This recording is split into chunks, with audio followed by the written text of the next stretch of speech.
વિસાવદર વિધાનસભાની પેટા ચૂંટણી માટે પ્રચંડ પ્રચાર ચાલી રહ્યો છે। ભાજપ પ્રદેશ અધ્યક્ષ સી.આર. પાટીલ પ્રચારમાં મેદાને ઉતર્યા છે। જૂનાગઢના ભેસાણમાં ભાજપનું કાર્યકર્તા સંમેલન યોજાયું। સંમેલનમાં મંત્રી, ધારાસભ્યો અને નેતાઓ હાજર રહ્યા હતા। તો સી.આર. પાટીલ સંબોધન કરી રહ્યા છે। આપણે સીધા જ જઈશું ત્યાં।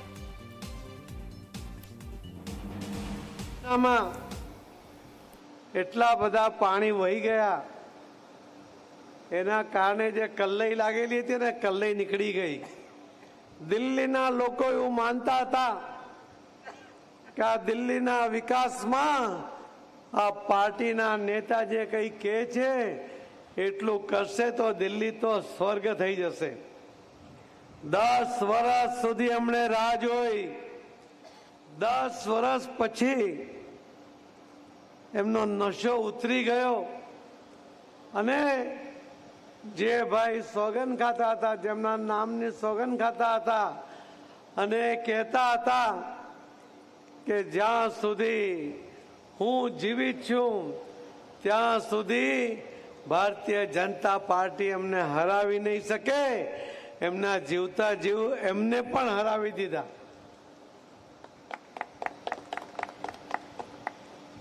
વિસાવદર બેસાણની સીટ ઉપર એ 22ના ઇલેક્શનમાં પણ તમે માર્જિન જો ફક્ત 7,000 મતથી જ હાર્યા છીએ,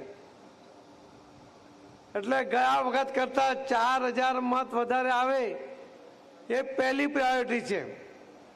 ખૂબ વધારે આવશે એવી મને ખાતરી છે, પણ આ મુશ્કેલ સીટ છે। આ સીટ ભાજપ જીતી ન શકે એવું જો કોઈના મનમાં અહીંયા હોય ને તો એને ફરીથી વિચાર કરવો પડશે કે આ સીટ આજે નહીં, આના પછી કાયમી ફક્ત ભારતીય જનતા પાર્ટીનો ઉમેદવાર જ જીતી શકે એટલી મજબૂત આ સીટ છે। વિસાવદરના ભાઈઓએ 22માં પણ જ્યારે મત આપ્યા, એ ભાઈ પણ ભાજપના જ મહામંત્રી હતા, થોડા નારાજ થઈ ગયા ત્યારે આ વિસાવદર સીટના મતદાર ભાઈઓને લાગ્યું હશે કે આ કાર્યકર્તાને અન્યાય થયો છે, આપણે એની સાથે રહીએ અને કદાચ એને સપોર્ટ કર્યો હશે। પણ એ ઉમેદવાર ભૂપતભાઈ તો થોડા જ દિવસમાં જ્યાં જીતીને ગયા હતા, આખી જિંદગીમાં ધારાસભાનું ઇલેક્શનની ટિકિટ મળે અને જીતવાની તક મળે તો જીવન ધન્ય થઈ જાય। એમને લાગ્યું કે આ પાર્ટીમાં રહીશ તો વિસાવદરનો વિકાસ નહીં થાય, એમણે રાજીનામું આપી દીધું અને ભારતીય જનતા પાર્ટી સાથે ફરીથી એ જોડાઈ ગયા। ભાઈ શ્રી હર્ષદભાઈ રીબડિયા 2 વાર કોંગ્રેસમાંથી ધારાસભ્ય બન્યા, 22માં આપણી સાથે જોડાયા, કેમ કે એમને લાગ્યું કે 10 વર્ષ સુધી વિસાવદર બેસાણની સીટ ઉપર ધારાસભ્ય તરીકે રહ્યા પછી પણ હું આ વિસ્તારના વિકાસમાં કશું કરી શક્યો નથી। વિરોધમાં હોવાને કારણે હું મારી રજૂઆત કરી શકતો નથી, વિસાવદરને ન્યાય અપાવી શકતો નથી। એ 22માં આવ્યા, કમનસીબે થોડા મત માટે હાર્યા, પરંતુ ત્યાર પછી પણ આ વિસ્તારમાં સક્રિય રહ્યા। એક પણ દિવસે ઘરમાં પલાઠી વાળીને બેઠા નથી। ગામ ગામ, ખેતર ખેતર સુધી એમણે ફરીને સતત કામ કર્યું। એ પણ દાવેદાર હતા, ભૂપતભાઈ પણ દાવેદાર હતા, પણ પાર્ટીએ નિર્ણય કર્યો ત્યારે નારાજ થવાને બદલે પાર્ટીના મેન્ડેટને માન આપીને એ ઉમેદવાર માટે કામ કરતા થઈ ગયા છે। આ ભારતીય જનતા પાર્ટીના કાર્યકર્તાઓની એની કામ કરવાની પદ્ધતિ છે। અને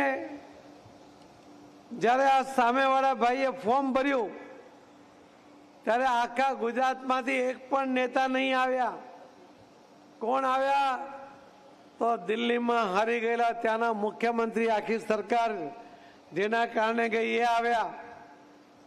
જેને કાર્યકારી મુખ્યમંત્રી બનાવ્યા હતા એમણે પણ ભરતની જેમ પાદુકા મૂકીને રાજ કરવાનું નાટક કર્યું અને હારી ગયા, સરકાર ગઈ, એ આવ્યા અને જે પંજાબને ગુજરાત સાથે સીધો કોઈ સંબંધ નથી, એના મુખ્યમંત્રીને આ ભાઈ અહીંયા ફોર્મ ભરવા માટે લઈ આવ્યા કે ગુજરાતમાં એક પણ નેતા કે કાર્યકર્તા એના સમર્થનમાં નથી. આ મેસેજ વિસાવદરના ભાઈ બહેનોએ લેવા જેવો છે. અને કિરીટભાઈના ફોર્મ ભરવામાં ગુજરાતના મુખ્યમંત્રી આવ્યા. એ આવ્યા એનો અર્થ છે કે વિસાવદરના વિકાસમાં મુખ્યમંત્રીનું કમિટમેન્ટ છે. એમની સાથે આવ્યા વિનોદભાઈ ચાવડા, અમારા MP અને પ્રભારી, એ આવ્યા. એમની સાથે આવ્યા ગોરધનભાઈ ઝડપિયા, જે ભારતીય જનતા પાર્ટીના આગેવાન અને પૂર્વ ધારાસભ્ય, પૂર્વ રાજ્ય કક્ષાના ગૃહમંત્રી આવ્યા.